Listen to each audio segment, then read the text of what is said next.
السلام علیکم ورحمۃ اللہ وبرکاتہ۔ یہ جو باتیں چل رہی ہیں نا، یہ ایاک نعبد و ایاک نستعین کی حدود کے اندر ہیں۔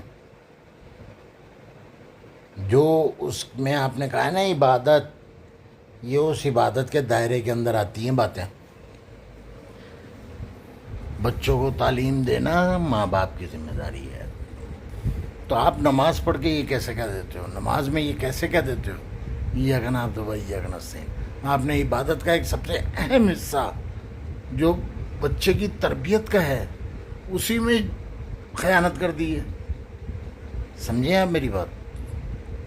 آئیے آگے۔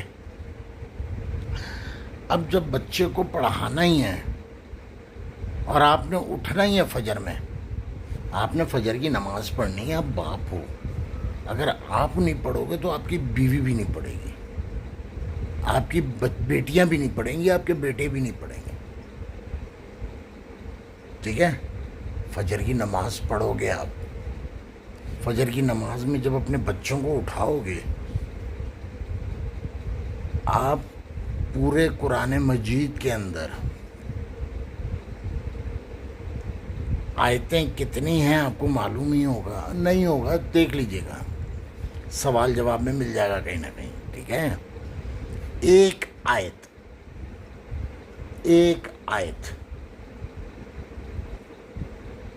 بسم اللہ الرحمن الرحیم سے شروع کر دیں کہ پہلی آیت ہی بسم اللہ الرحمن الرحیم۔